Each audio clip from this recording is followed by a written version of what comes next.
তোমাদের সবার একটা কমন প্রবলেম যে ভাইয়া অনেক পড়তে চাচ্ছি বাট পড়া হচ্ছে না, যতটুকু পড়তে চাচ্ছি তার চেয়ে একটু কম পড়া হচ্ছে, বা যতটুকু পড়তে চাচ্ছি ওই টার্গেটটা ফিল আপই করতে পারতেছি না। আচ্ছা, কখনো কি তুমি ভেবে দেখেছো যে আসলে তোমার কেন পড়া হচ্ছে না? কোন রিজনটার কারণে তুমি পড়াটা তোমার কমপ্লিট করতে পারতেছো না? তোমার হাজারো জমা পড়া আছে বাট পড়াগুলো যে তুমি শেষ করতে পারতেছো না, এইটার পিছনে কারণটা কি? হ্যাঁ, তোমাকে আজকে আমি সম্পূর্ণ ভিডিওতে এটা নিয়ে বুঝাই বলবো যে তোমার এখন করণীয় কি, বা তোমার পড়াটা কেন হচ্ছে না, কেন তুমি তোমার পড়ার প্রতি মোটিভেশনটা ধরে রাখতে পারতেছো না। আচ্ছা, তোমাকে কিছু বাস্তব চিত্র তোমার সামনে ফুটিয়ে তোলা যাক, দেখো তোমার সাথে কোনটা মিলে যায়। দেখো, আমরা যখন পড়তে বসি তখন এরকমটা হয় না যে দেখা গেছে পড়তে বসলাম, পড়তে বসে ভাবতেছি যে আচ্ছা আমার হাতে তো আর 1 মাস 2 দিন সময় আছে, বা আমার হাতে তো আর মাত্র 22 দিন সময় আছে, বা আমার হাতে 2 মাস 3 দিন সময় আছে। ওকে ফাইন, আমার কাছে যে সময়টা আছে, ধরো আমি 1 মাস 3 দিনের কথাই ধরলাম, এই 3 দিন চলে যাক, আমি 1 মাস খুব ভালো করে পড়বো।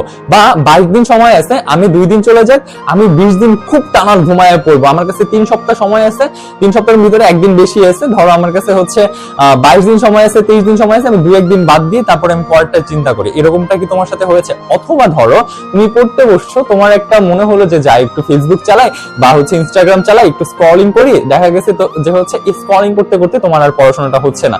বা এমনটা কি হচ্ছে, বা এই কারণে কি তোমার পড়া কম হচ্ছে যে তুমি একটা ম্যাচ দেখতে গেছো, বা এই ম্যাচ আছে, বা ওই খেলা আছে, ওই শোটা আছে, দেখতে গিয়ে আলটিমেটলি তোমার পড়াশোনাটা তুমি যতটুকু লেভেল টার্গেট করছিল ওই পড়াটা হচ্ছে না। হ্যাঁ, এরকম অনেক কিছুই তোমার সাথে হয় যার কারণে তোমার পড়া হয় না। দেখা গেছে গার্লফ্রেন্ডকে সময় দিতে হবে, বয়ফ্রেন্ডকে সময় দিতে হবে, একটু সময় দিব ভেবে গেছি, বাট অনেক সময় আমার লস হয়ে গেছে যার কারণে আমার পড়াটা হচ্ছে না। এরকম হাজারটা রিজন বা হাজারটা বাস্তব চিত্র আমি তোমার সামনে তুলে ধরতে পারবো। আচ্ছা, তুমি একটা জিনিস আমাকে একটু উত্তর দাও তো, আমি তোমাকে একটা প্রশ্ন করি যে তুমি যে অজুহাত গুলো দিয়ে পড়াশোনাটা করতেছো না, এই অজুহাতটা তুমি কাকে দিচ্ছ? তুমি আমাকে অজুহাত দিচ্ছ আমার ক্ষতি করতেছো তো, না তুমি তোমার নিজের ক্ষতি করতেছো? আচ্ছা, তুমি তোমার বাবা মার ক্ষতি করতেছো না, তুমি তোমার নিজের ক্ষতি করতেছো। ইউনিভার্সিটির চান্স যখন তোমার হবে না, আলটিমেটলি সারা জীবন সাফার কি তুমি করবা নাকি আমি করব? তোমার বাবা মা করবে নাকি তুমি করবা? হ্যাঁ, তোমার বাবা মা এতটুকু সাফার করবে যে তাদের সন্তানকে তারা এত কষ্ট করে লালন পালন করেছে, এত পড়াশোনা করতে টাকা দিচ্ছে, বা এত এত কিছু ইফোর্ট তারা দিচ্ছে, বাট তাদের এই ইফোর্টের বেনিফিট তুমি তাদেরকে দিতে পারো না। এই কষ্টটা তাদের থাকবে, বাট আলটিমেটলি রেজাল্টটা বা আলটিমেটলি সাফারটা কে করবে? তুমি, তাই না? তুমিই তো সাফারার হবা। তো কেন পড়তেছো না?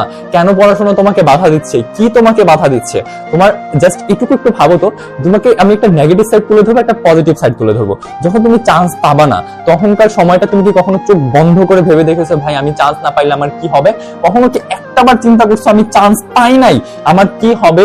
আমি আমার নিজেকে কি অ্যান্সার দিব? আমি আমার বাবা মা, আশেপাশের মানুষজন, বন্ধু বান্ধব, যেই ফ্রেন্ডটার পোস্টে যে আমি লাইক কমেন্ট করতাম, সেই ফ্রেন্ডটাকে বা আমার গার্লফ্রেন্ড, আমি বয়ফ্রেন্ডকে আমি কি অ্যান্সার দিব? আমি আমার লাইফটাকে কি অ্যান্সার দিব? আমি আমার সন্তানকে, আমার আপকামিং যে জেনারেশন আছে ওইটাকে আমি কি অ্যান্সার দিব? আমার কাছে কোনো অ্যান্সার আছে?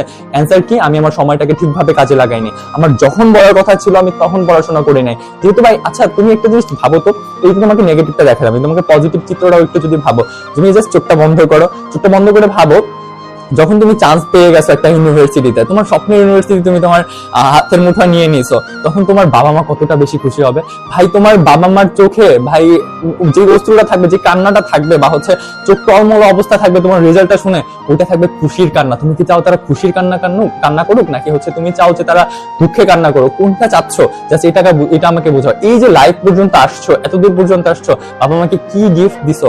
নিজেকে প্রশ্ন করছো? করো নাই, তাই না? যখন তুমি এই জিনিসটা ভাববা যে আমি তাদেরকে সাকসেস হয়ে যখন তাদের পাশে যাব, তারা আমাকে কতটা বেশি আদর করবে, তারা কতটা বেশি খুশি থাকবে, মানুষজন কত বেশি হ্যাপি থাকবে, যারা আমাকে তুচ্ছ তাচ্ছিল্য করতো তাদের মুখে জবাব আমি দিতে পারবো যে আমি কতটা ভালো রেজাল্ট করছি, আপনি দেখেন। তাহলে তোমার মোটিভেশনটা হারাচ্ছে কিভাবে? আমাকে জাস্ট বলো, তোমার মোটিভেশনটা কিভাবে হারায় যাচ্ছে, তাই না? তোমাকে আমি পজিটিভ সাইডটাও দেখালাম, নেগেটিভ সাইডটাও দেখালাম। আচ্ছা, আরেকটা জিনিস তোমাকে আমি একটু জাস্ট বলতে চাই যে যে তোমার পড়াশোনাটা হচ্ছে না, কেন হচ্ছে না, বা তুমি সলভটা কিভাবে করবা? আচ্ছা, তোমার এরকম হয় না যে সারা দিন চলে গেছে, আচ্ছা আমি কালকে থেকে পড়তে বসবো? এই যে কালকে থেকে পড়তে বসবো, আজকে থাক কালকে পড়বো, এই কথাটা যেদিন থেকে তুমি বাদ দিতে পারবা, ওই দিন থেকে তোমার পড়াশোনা অনেক অনেক স্পিড বেড়ে যাবে। তোমার জমানো যত পড়া আছে সব শেষ করতে পারবা, সব পড়া তুমি কমপ্লিট করতে পারবা ঠিক ওই দিন যেদিন তুমি নিজেকে বলতে পারবা যে আমার এখনই পড়তে হবে, ঠিক এই মোমেন্টেই পড়তে বসতে হবে, কোনো রকমের টাইম আমার নষ্ট করা যাবে না। যখন তুমি সময়ের অপচয় রোধ করতে পারবা, যতটুকু সময় ততটুকু কাজে লাগাতে পারবা, তখনই তুমি ভালো রেজাল্ট করতে পারবা।